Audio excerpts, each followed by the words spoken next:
But you didn't answer my question. Do you want to kill Nazis? Is this a test? Yes. I don't want to kill anyone.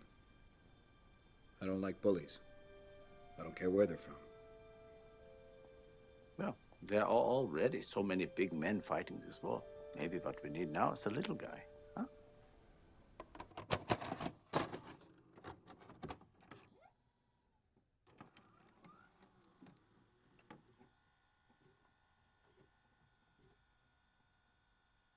When The Falcon and the Winter Soldier was announced, I didn't really know what to think of it. Would it take a page from the Winter Soldier movie, or would it try to be something in itself, new and creative, fun and lighthearted, with some mature elements? Who really knows? We just had to wait and see once the episodes were released. And when they were, I was very surprised with what they went for in this new action-focused series. The decisions made for this show were definitely, without a doubt, both risky and interesting. I say risky because to have someone other than Sam Wilson or Bucky Barnes take the mantle of our favourite flag waver, Captain America, would undoubtedly piss off fans. Even to the point where we barely begin to scratch the surface of this new character, things will never be the same again. That's a little something called change. Change is something that we all have to go through in our lives, and it can be shown in many different ways. In the show, the government wants to appoint a new Captain America, since Sam decided not to take on the mantle. In comes America's next golden boy. Do eagles fly overhead wherever you go? Yeah. John Walker. I've got a whole bag of mixed feelings for this guy that I can't possibly shove in today's video, so I will probably go into him next week. But as for today, I got something I want to share with you all. The scene that made me think back to the First Avenger. Throughout watching John Walker parade around as the new Cap, it really made me think back to Steve, and it honestly made me appreciate him a lot more. Even my own mother, who thinks very little of Captain America, wished for him back because this new guy, he just wasn't cutting it. Every single time I saw John lose his temper or get treated like a simple side character, it made me think back to the scene between Steve and Dr. Erskine. I think I said that right.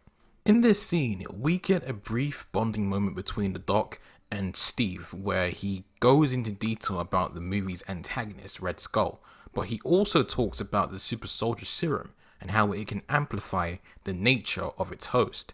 And so, he says this. Serum was not ready. But more important, the men. The serum amplifies everything that is inside, so good becomes great. Bad becomes worse.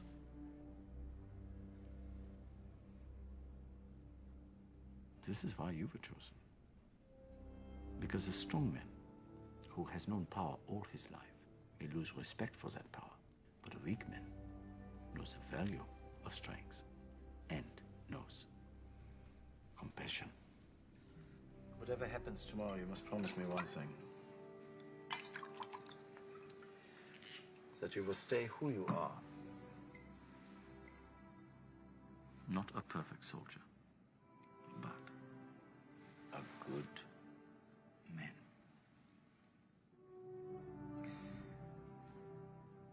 To the little guys. After watching all the episodes up till the end of episode 4, this one scene, this one conversation holds so much significance. It was almost as if it was foreshadowing every moment where John did or say something that would affect his image. I'd like to think that both the audience and Walker knew that he could never live up to the standards of legend that was Steve Rogers, but at least he tried to do things the way he thought were right, and I kind of like the direction they took with him. However, this ultimately made him come across like a brute with a short fuse. He tried the nice and respectful approach, and all it just got him was a spit in the face. So it was obvious he would eventually reach a breaking point. But more on that another time. Going back to that scene in the First Avenger, one parallel I can notice in this scene is that even though Steve is looked down by his peers, he never lets it get to him. He has people around him to support him, just like how Walker has, a love interest, a best friend, an entire nation, but for Steve, just one doctor who could truly see his potential and believe in him wholeheartedly. This kind of reminds me of that guy from the first Iron Man movie who gave Tony a little pep talk to get him on the right path. I'm sure both of them would be proud of the men that they have become. Before I sign off, I do want to mention one last thing. After finishing The Falcon and the Winter Soldier, I had a bit of a revelation, so to say.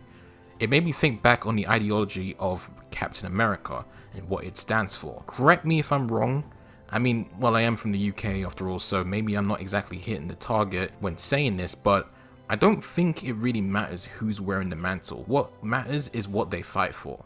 Fighting for the people, for justice, freedom, and what's right is what I think Captain America is all about. I feel like that's what Steve perfectly embodied the moment he put on the cowl and took his first step as Captain America. That's clearly where I think John missed the mark, hence why he did what he did in episode 4's dramatic climax. He may well have the title, but not the means of being Captain America, and it's a shame. His intentions were good, but he clearly lost his way. We're not gonna need a Captain America. We're gonna need a U.S. agent. U.S. agent. That's about all I have to say for this video. Like I mentioned before, I've got more to say about Walker, so be sure to look out for my next video diving into this character in the MCU. Subscribe if you want, turn on notifications, and if you do that, then I guess I'll see you next week. Take care.